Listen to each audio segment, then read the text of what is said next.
Running Sentences presents Pirates, Politics, and Potentially Treasure, Book 2, Part 7, Escape the Fire. Directing themselves to a nearby planet, Ophelia and company began their search for treasure, or at least getting some answers. Meanwhile, Utility and his group do their best to get some peace. This story is written and narrated by Michael Henry. It is a work of fiction. Any names, characters, businesses, events, and situations within this story are products of the author's imagination. Any resemblance to real people, situations, events, characters, businesses, and/or fictional ones is purely coincidental. Copyright 2023, Michael Henry. All rights reserved. The group had been dropped off at the castle walls and then escorted up to the proper castle itself.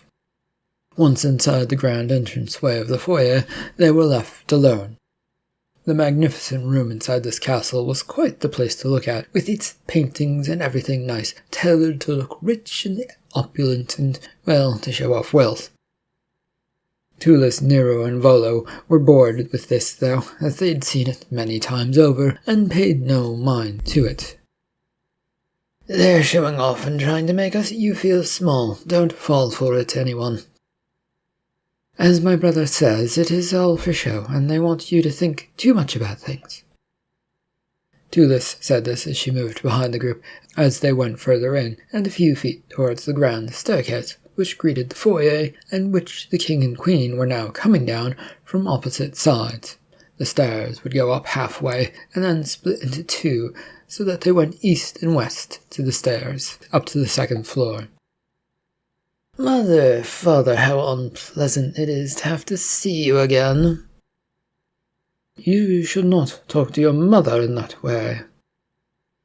"I am not the one who threw me away because I wasn't good enough for whatever plans you had." The king and queen came to a stop at the spot on the stairs where the two sections would join into one staircase. "We did not throw you away, son." "Then what did you do, You didn't want us, and now you do?" "We're trying to figure out what you're up to, that is all, you two." "We don't want you to ruin our plans." Cordite, unable to resist interjecting himself into the situation, stepped forward. To take over, or is this some other matter, or what are your plans?" This seemed to earn him a look of disgust from the royals, who continued the little journey down the stairs. "To teach the former government that their time has passed. Let us show you if you don't believe us." The queen then snapped her fingers, and a moment later a woman was led out onto the staircase in chains and cuffs from the side that the queen had come down on. On the other side, a man came out free of any shackles. "These two, of course, were given a choice. The former vice president is helping us, and the opposition leader has been put into chains for her refusal to do so. Are you going to stand in our way? This is what we wish to know, you two, and I suppose from the whole group, especially President Utility." "Will we wind up like that if we do?" Darkmoor had pointed up towards the chained woman as she said this, who seemed to look rather defeated. "We will not let you leave here, no, if you disagree with us." "That's grand and all, but none of you here can do that, actually. We are only after peace, and there is only one last sticking point, isn't there?" "You want us to ignore what you do next, Mr. President, but won't tell us what you are doing, so why should we tell you what we are doing and what we are planning?" "Oh, I'm sure you can figure it out, and you've probably also after it. After all, it is the big news to hit the galactic galaxy in a long time." "Why should we ignore what you do next? That is what we are asking." "Well, dear queen, because we might have to fight over it, if you still believe in it, of course." "Believe in what?" The stolen treasure. What else would it be, father? Their attention turned to Nero, who strolled forward so that he could be before them. Your opponents are setting up all of this. It's so easy that they're distracting you with it. They merely looked back at Utility with a really expression on their face. All I care about is peace, and then moving on to my next goal, which is to go after treasure that's hidden away, apparently. Care to join, or are you seeking it all for yourselves? If this stuff is within the boundaries of our empire, then it is legally ours. Bored of all of this repeatedly going in circles, Cordite realized it was going to be that sort of roundabout conversation, with each side circling one another. So he began to move. His walk took him back towards the entranceway, where 2 guards now stood and did not look like they wanted to let him pass. So he stopped and turned around again. Accept or decline the peace offer already. We all want to move on. You think you can order us around, pirate? No, I'm making a suggestion. What you do is up to you, and we and your children are ready to leave at once and never be a bother to you again, or to have you think about us again. Nothing further needs to go on between us, with or without peace. You can't have those 2, though. I wouldn't say can't, Cordite. No, a deal could be cut, but we would like to move on if all possible. The king and queen turned to one another and turned their backs to them eventually in a little huddle for a moment and talking to themselves before separating again. Peace it is, then. We will have officials fly out tonight to present and sign papers at the Galactic Capital. Is that okay? There is one condition. Your group stays here for 24 more hours. There was a frown, but a nod of ascension from Utility, giving the okay to all of this. Neither side had revealed their plans completely, but they'd revealed them. The meeting then quickly broke up, with them being hurried out. The little group was in no rush, taking their time to stroll along the grass to the gate of the castle grounds. Most of them were staring at Utility, who had so easily allowed this to happen when he'd seemed so against it. Forgive me, Mr. President, but why agree to wait here? Oh, that's simple. I doubt they can get into that void space, and I have secrets that will help me to do so. You pirates, you think everything is complicated. Utility stared at Francis, who had said this, and Francis shook his head. No, that was not the case. We're really going after the treasure now. Well, I am, yes. You can stay here if that's what you want. You and your sister are more than welcome to cause havoc here now that my job is done. Or you can come with us, I suppose. That's a choice, an option. I want to stay here to see what my parents are up to, but, It isn't safe, sister. I know, but would they leave to go on a treasure hunt? There was a pause before anyone said anything. Most of the group trying to move ahead of the conversation, with only Doc Mott being willing to stay back a bit. Nero and Tullus had completely stopped walking and now faced one another in what looked to be a bit of a rough conversation that was about to happen. What would that solve, Princess? What? Mott stepped closer. You stay and the government takes you when you think you're in the clear. The former government is all wrapped up in chains. Anyone who isn't probably left when they had the chance, when the chance of rumored treasure struck. An easy way out to get out, to flee a planet that they're no longer wanted in. You can solve this, but later. Right now, you probably should escape and get out of here. Nero pointed to Doc Mott emphatically as he tried to get across that he agreed to her point.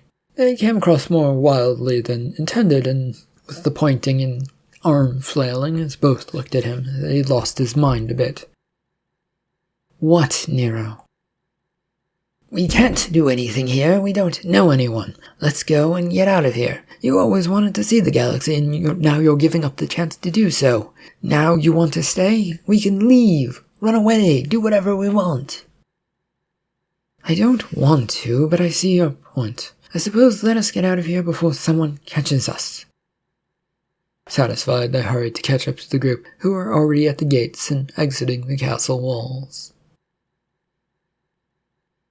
The flying squirrel was soon landing in the space station docking bay. The ship was instantly being looked over by robots and other technicians, eager to get to work as the hatchways locked on, allowing the crew to disembark into the exclusion zone of safety, a spot where they would be sprayed down for any toxins and such and checked over slightly by any doctors who were willing to risk it. Ophelia was not the first one off the boat this time around, but around the middle, and she did come out into the safety area of the docking bay, and was summoned to a nearby glass wall that separated the areas from where the space station crew might work. There were 2 rough-looking spiders with scarred-up faces and a few eyes that were a bit wonky or didn't work from appearances in front of her. "What do you want?" "We are here to see what you know about the treasure, miss. The boss says that we're allowed to get information from any way that we can." Ophelia nodded and looked about the space that they'd been given for this cleaning up. It consisted of a molded room where everything was set to be washed away should something bad get in there. From the benches to the floor, it was all designed to be washed and cleaned easily enough.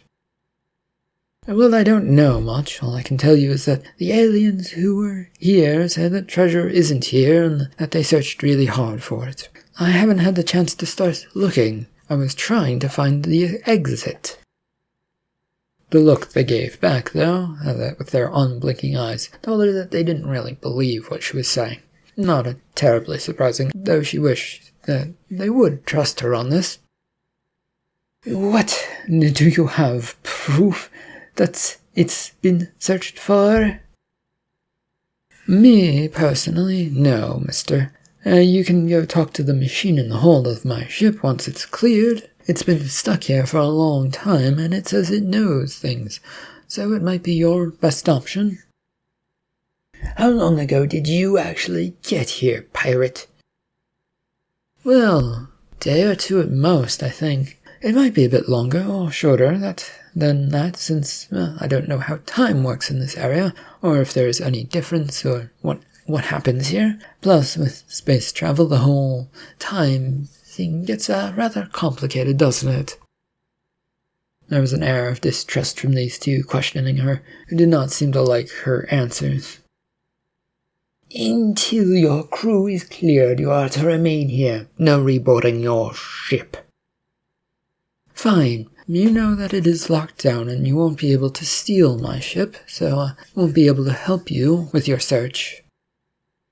If they were listening to her, they didn't show it as they'd scurried away on their own. Ever since the morning's charades and parades before the Galactic President and whatever crew he had assembled for the peace talks, Vic had been thinking. The whole thing felt rather off, like he was being led to decisions that were made for him. He growled as he moved about his room that no longer had a guard inside, a curious thing which might mean he could leave, or it might be a trap that his fealty to the royals wasn't exactly true. He didn't like either option as he moved about. Why couldn't they make this easy? I want out of here.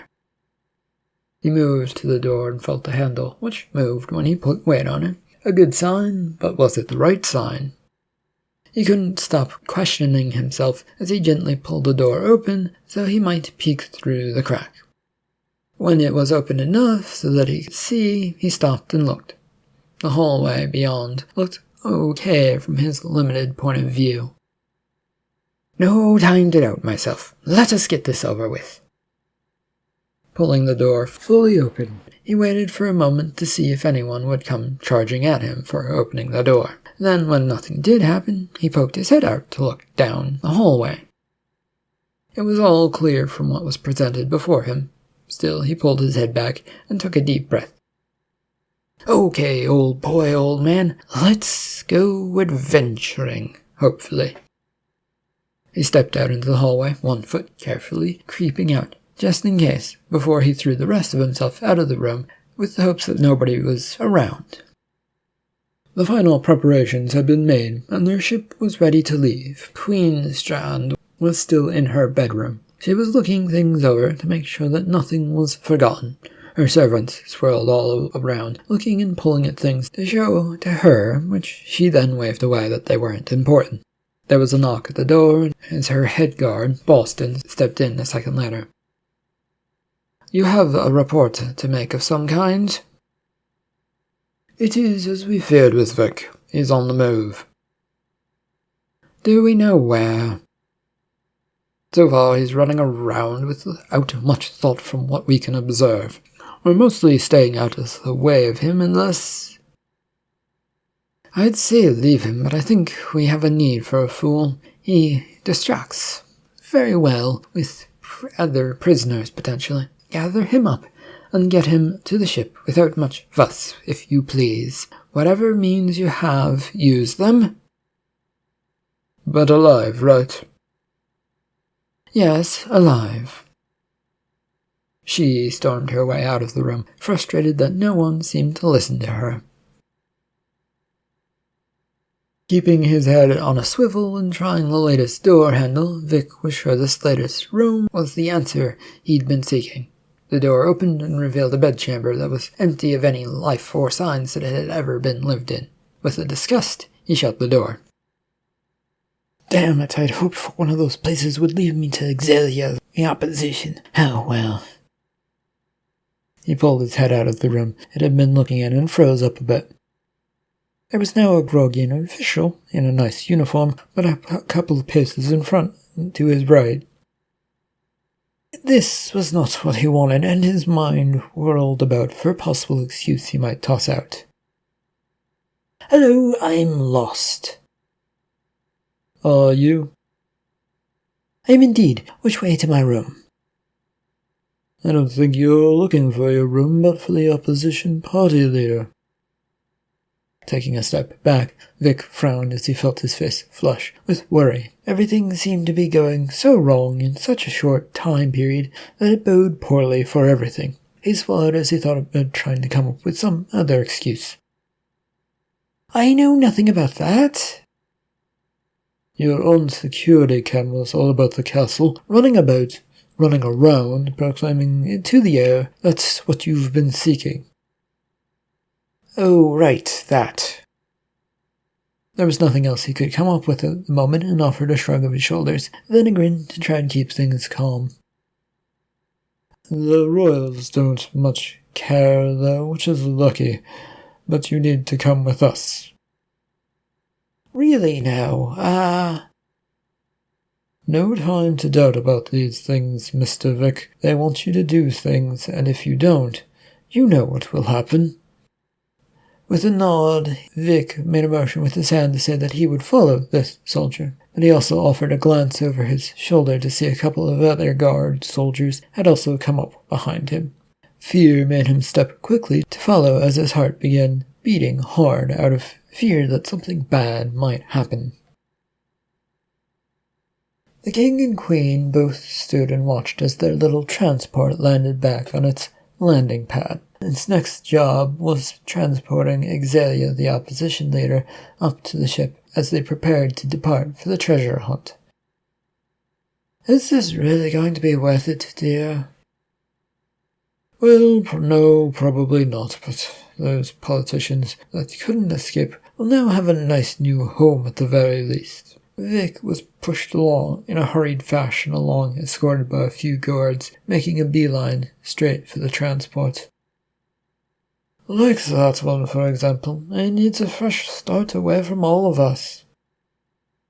"But the treasure itself, it needs to be found for us to be able to certify our place." "I know, the lost, stolen treasure from our planet by those damned pirates who caused our family no ends of problems." "My family, dear, not yours." I married into your family, yes, but your problems are now my problems. We cannot divide ourselves over something so minuscule.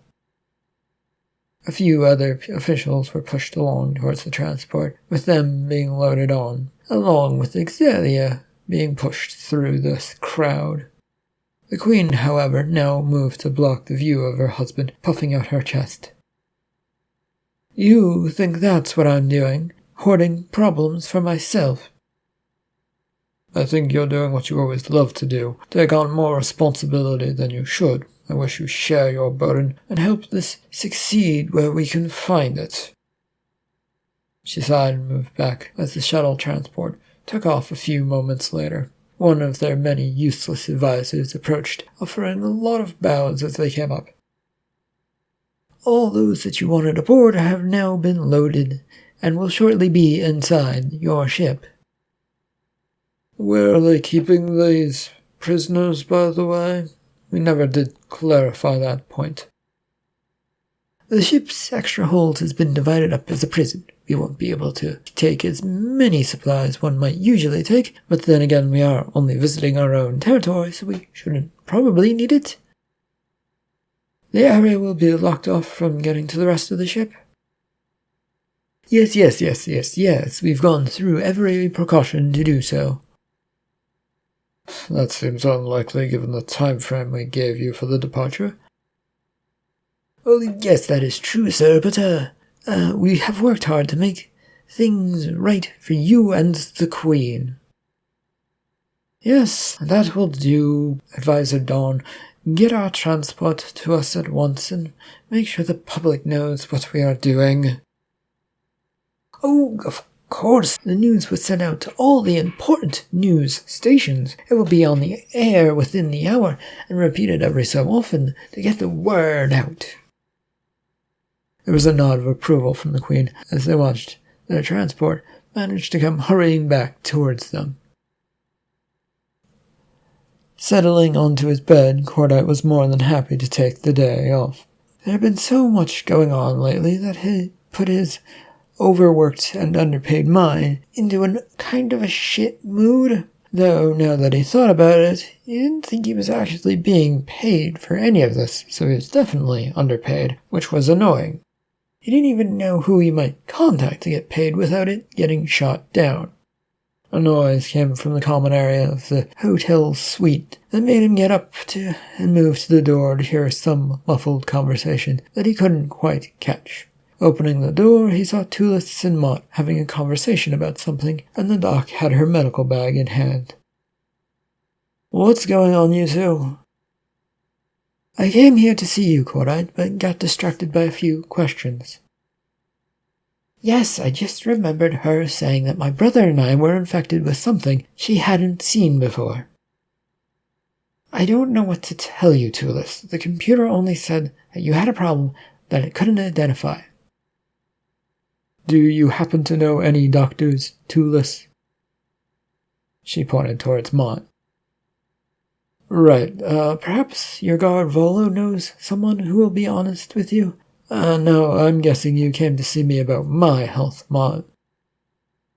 And what's wrong with you? Well, his heart might explode any second now. Tulis looked over incredulously at Cordite. What? Is she serious? He opened his mouth to respond, but was cut off by Mott.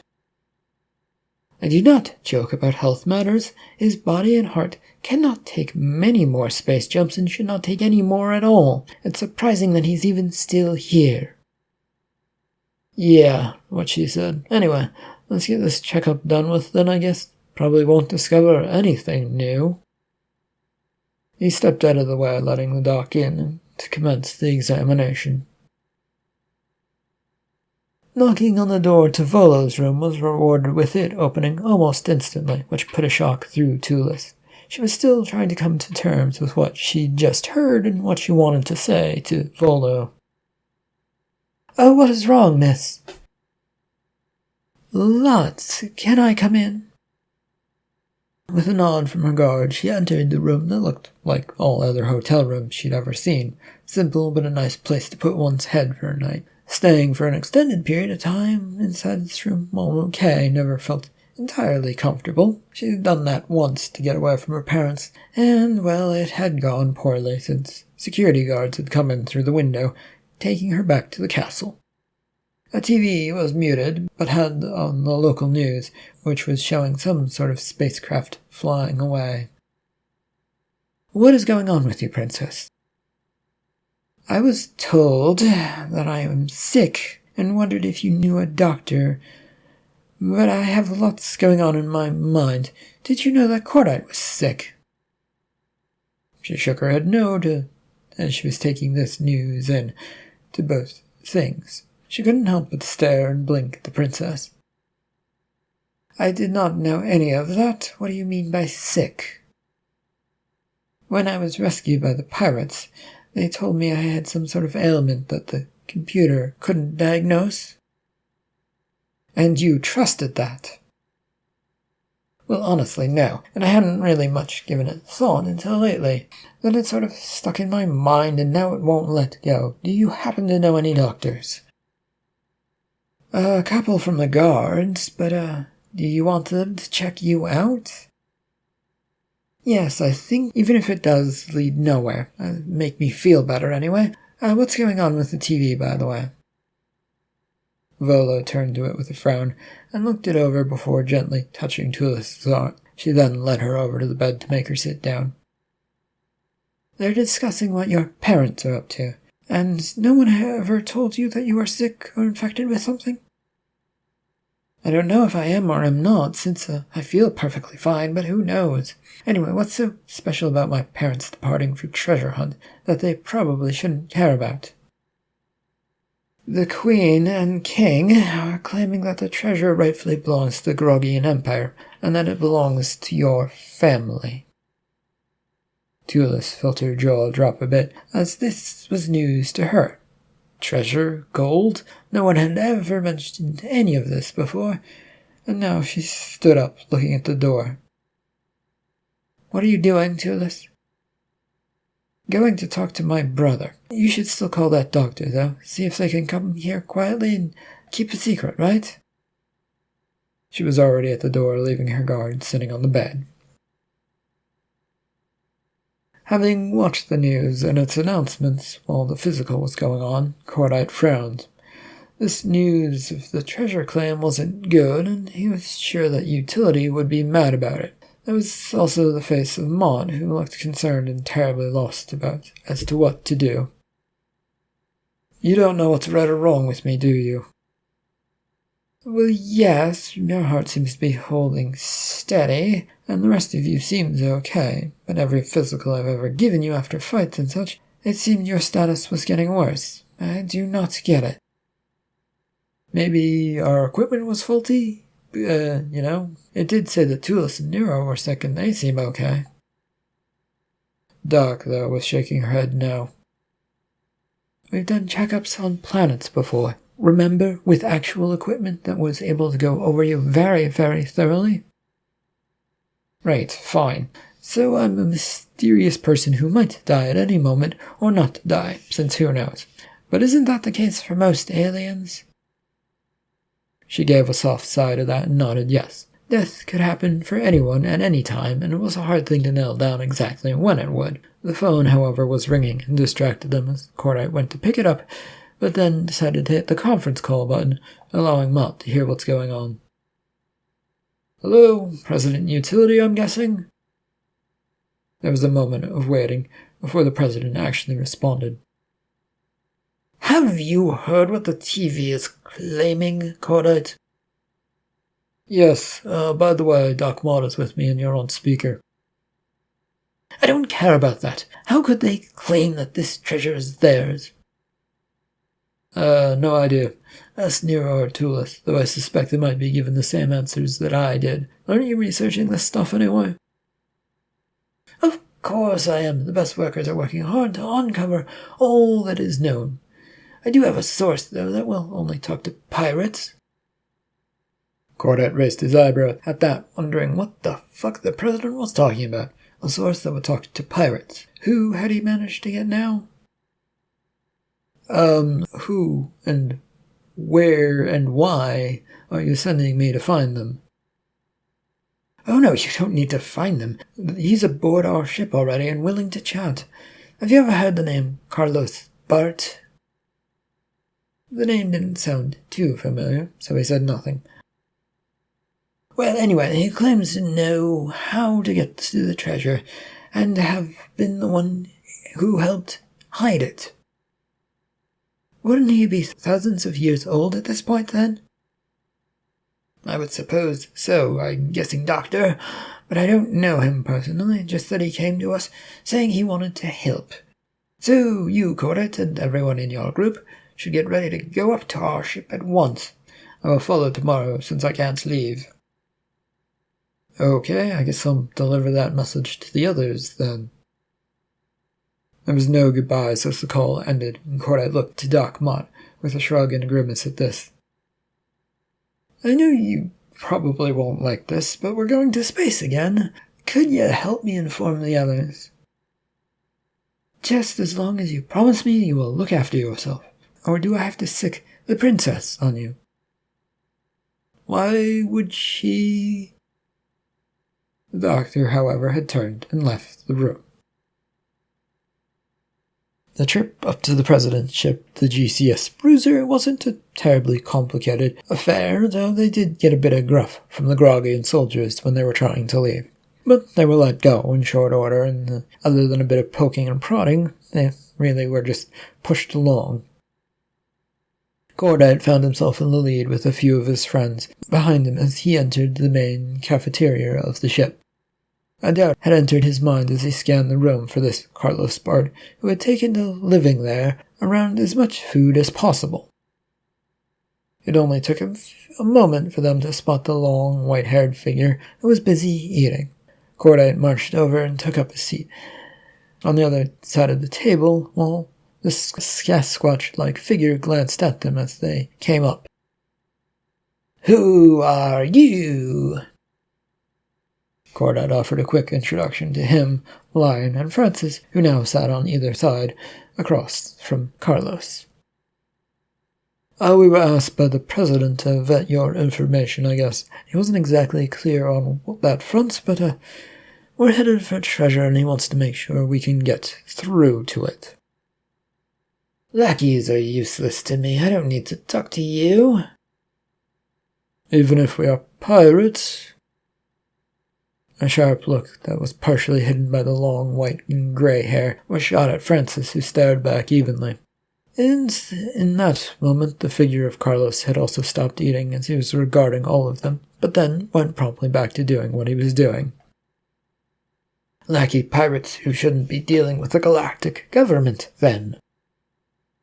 Why shouldn't we? Also, I was sort of forced into this role, wasn't by choice. And you have been telling all sorts of aliens about how to get to the treasure. This time it was Francis and Cordite to look sharply over, and quite surprised, at Lion. He met their gaze equally as well, with a small nod. I met this guy on my cruise over from the galactic capital, which also raises the question of what's a fabled pirate like yourself doing there? Work, what else? I appear to be on the outs of the whole situation, but fabled pirate? Lion, care to explain, Francis? So, one of the hiders of the treasure, and if I remember correctly, one of the ones who managed to grab it in the first place. A name that was supposed to be put up in the history books, and also discovered the hidden void space, was it? That may have been me, yes. I was quite popular back in the day, and it may be how I know a lot about what is going on and why I'm willing to talk to the president, but not you. He nodded and smiled at them in a patronizing way. I'd ask your age, but I fear that you'd give me a cryptic answer, Mr. Carlos. Oh, age doesn't matter much, and I won't talk to the likes of you. You've got nothing from me, and I can give nothing to you. But you're willing to talk to other government officials. They need to get there, so yes, it's the only way I can get what I want. And what is it you want? Treasure, Carlos? That is not what I am after in this case. That sounded far too suspicious to Cordite, who couldn't believe it for a second. All this about getting them near and into the void, but not for the treasure? The fancy metals on this planet, then? No, not that simple. There's something there worth exploring, but it took me a while to realize it. I'm sure your president utility already knows about it. He hasn't offered us any information if he did, and we don't care about any of that. I'm only here to save someone who may have gone into the void. And, as Francis and Lion will attest to, I'm being dragged along for the ride because a pirate did pirate things attacking another ship. So none of us have a good reason for any of this, at least of all you, Mr. Carlos, and it doesn't seem like you want us around. So excuse us and try and send us away all you want, but if you don't talk to us, then it will be someone else who talks to you, or you will never get close to this place, or the president. You think idle threats will work on me when I've seen so much of the galaxy. We know you're smart and you don't won't risk being discarded by utility. He's the type of person who has 4 or 5 backup plans, and you probably weren't even on his original plans, according to him. Yes, we will be around, Mr. Carlos, but you only have a couple of hours to make your choice. The president will be here shortly, and I doubt he will meet with you. Francis had said this, and stood up and was followed by Lion and Cordite as they made their way to the exit. Getting out of the cafeteria, they had only made it a few steps before they realized that Carlos was actually following them. It was Lion who was the first to catch on and looked back that way, which made him stop.